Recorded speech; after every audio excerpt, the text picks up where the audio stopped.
Isang nanay, galit na galit sa kanyang hipag. Pinagkatiwalaan kasi niya na magbantay ng kanyang anak. Nadiskubre niyang sinasaktan pala yung anak niya. At yung kanyang anak pa naman may kapansanan sa pag-iisip. Kaya sigaw ngayon ng nanay, "Don't hit my baby one more time." Ning, dapat hindi mo na pinatulan yung may PWD. Kawawa naman. Kaya nga pinagkatiwala sa iyo nung nanay niya para alagaan mo, hindi para saktan. Ate baby, paano naman di sasaktan ni Ningning si Jan? Nananakit din naman ang anak mo pag sinusumpong. Ikaw, baby, wala kang utang na loob sa ipag mo. Binabantayan ng anak mo, tapos pinagmumura mo pa. Yung anak mo, nananakit na ng tao. Pagka pinatulan naman yung anak mo, magagalit ka. Paano kung mangyari din sa anak mo yun, tapos sinasaktan pa ng ibang tao? Di ba masakit bilang isang nanay? Ang nanay ng sinaktan na PWD at ang hipag niyang nanakit daw dito, baby. At Ningning, harapan na.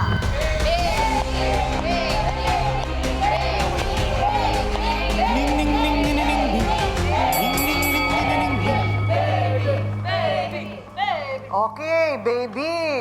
Anong ginawa sa baby mo? Pinaghahampas po ng hipag ko. Okay. Hipag mo siya. Ang bata naman ang hipag mo. Po. Ha? Ilan taon na po kayo? Ano po, 62. 62. 62, pero baby ka pa rin. 62. Siya yung kinakasama o asawa ng Asawa ng kapatid ko. mo? Kasal kayo? Ay, hindi. Live-in lang Okay. po. Yung anak mo naman na PWD ay ilang taon na? 32 po. Ano yung sakit sa pag-iisip, Nay? Autism po siya, tapos may epilepsy po siya. Ay, autism na, epilepsy pa. May gamot ba siya? Bakit po? Kasi po kulang po yung... Wala po kami... Wala sa barangay?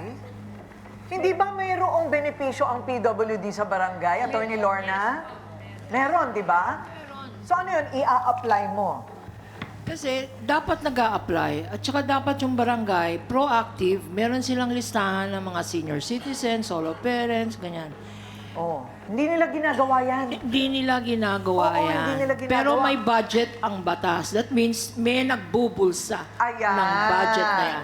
Oo, ang pangungurakot, nagsisimula lahat yan sa barangay. Hindi natin sinasabi na ganun yung sa sitwasyon ninyo. Ano po, pero kailangan singilin po ninyo. Meron kayong pera para sa anak ninyong may PWD.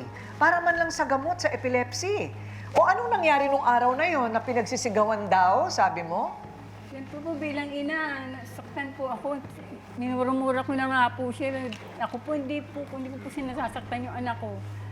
Siyempre po binababantay ko po sa kanya. Kahit kung pera ko sa paglalaba, naghahati kami. Ganun pa ginawa sa anak ko. Hindi ko po talaga nasasaktan ng anak ko. Ako nga po nakakagat na anak ko. Ayun, kailan lang po nakagat ako. Ayun. Ay, kinakagat ka? Opo. Oo. Pinababayaan ko po siya. Nanay kasi, dapat Pinababayaan Hindi, ko po may siya. gamot dyan pampakalma. Diba, ng mga may problema sa pag-iisip, para mapigilan ng epilepsy. Kung kailangan tulungan din niyo sarili, tuturuan namin kayo, ha? Opo. Kailangan natin ipa-check up, etc. So, anong klaseng pananakit ang ginagawa kanyo ni Ningning? Hinahampas niya po sa braso. Na? Tapos tinutulak niya. Tinutulak? Sinisigawan niya. May kasama po siya yung kapitbahay namin. Tinawakan yung kamay. Ha? Opo.